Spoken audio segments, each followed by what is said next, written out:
Hey there, cats and kitties. I am the Blues Man, Johnny Blues, and with this video I'll be discussing my thoughts on episode 11 of the anime series Noragami. This was a hell of an episode where we see the memories of Hiyori continuing to just dissolve as per the hands of Nora and whatever spell she's cast over her. But what I find really fascinating with this episode is that it's not going to be self-contained to her singular memories of Yato. Yukine is a persona that she is too going to forget. As we see in this episode, she finally does, after Yato has created that little picture book to try to jog her memory and return those ideas and the past adventures they've had to her mind. Yukine uses this little picture book to do just that. He basically approaches her and tries to get her to remember everything step by step, everything that's happened from the start of the series when they first met, and she just doesn't remember. And as Nora is confronting Yato at this exact moment that, Yukine is showing her this picture book, her memory's slipping away. She talks about the fading essence of the moon and how that corresponds to Hiyori's memories through this spell she's cast.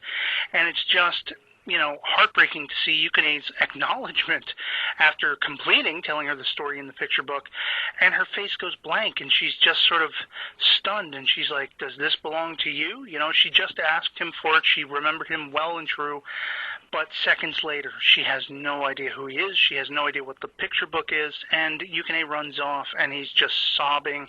Yato eventually finds him, having that sense, probably still getting stung like he was in the past when, Yukine would be doing something negative. Only now he's feeling negative emotions, not actually doing negative acts like stealing and everything. So Yato knows where to find him. He knows what exactly is going on. He's been threatened and given a proposition after being attacked by Rabo, this god of calamity that apparently was once partnered with Yato. We still don't know exactly the clear-cut history between the two, but it seems like in, feudal Japan era, they were both going out on missions as heralds to take out enemy sides in oppositions and everything like that. And it seems as though the implication seems to be that Yato was supposed to have killed Rabo, but obviously Rabo is still well and truly alive. He now has Nora as his regalia, and they're going up against Yato. He believes that Yato is not the same god of calamity he once knew, because he's been depowered. He is not so lethal. He is not so sort of cunning and evil, you might say. Yato these days has become actually a more benevolent god. He's actually trying to help humanity. Even though he does have certain selfish goals with everything he's trying to do, he's still trying to put his best foot forward. He's trying to be a mentor to Yukine and all that kind of stuff, try to help Hiyori. And, this is something that Rabo, who is fully just, pulsing with evil, looks down upon. He considers this a devolution of the Yato he once knew. So Nora has basically issued the challenge. You are going to have to take us on and beat us if you want me to give back Hiyori's memories, which have just gone completely away. But what I find fascinating is that end scene where they go and they basically tell Hiyori once again, keeping in mind that she has no idea who they are, but she has some sense. She's been looking through the picture book, so she knows she should know them. She's approached by them as she is set to leave, I guess for school or some such, and they tell her, look, we understand how troublesome this is. You're losing your memories. We're the only ones who can help, and we're going to do our best. We're going to try. Just hold tight, and here we go. And just as Yato and Yukine are about to teleport off, probably toward that final confrontation with Rabo and Nora, you see Hiyori's hand, she jumps over that sort of gateway in front of her house, and her hand is resting firmly on Yato's shoulder. Her body falls unconscious, and I can only assume, because we black out right there, that perhaps that half-phantom side of Hiyori has been, as it has in the past, transported with them to wherever they're heading.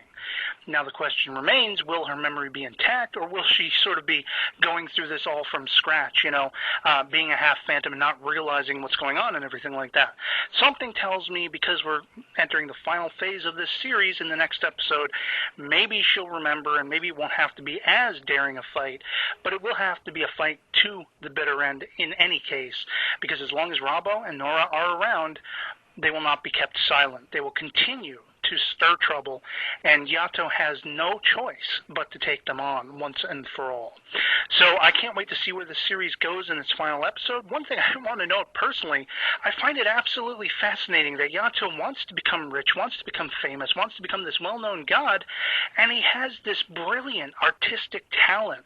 He can, whip up drawings that look professional within seconds, and yet it never occurred to him to become a mangaka, a manga artist or creator, something like that. Wouldn't it be fantastic if in the final seconds or minutes of the last episode of the series, we find out that the way he's going to be making money is telling the tale of, Noragami, this Yato god hooking up with this girl Hiyori, and it's a manga that he's created in this fictional setting? Wouldn't that be brilliant? I would love that. But in any case, as I say, I can't wait to see how this all wraps up, and whether or not they can well and truly quell the threat that Rabo and Nora represent, whether or not they'll be aided or assisted by their fellow gods, Tenjin, Bishamon, Daikoku, Kafuku, all of them. It'll be interesting to see if they come to his aid at all, or if this is going to be a singular battle. And yeah, otherwise that'll be pretty much it for me on this. I hope this video finds you well, and I'll catch you all later. Peace.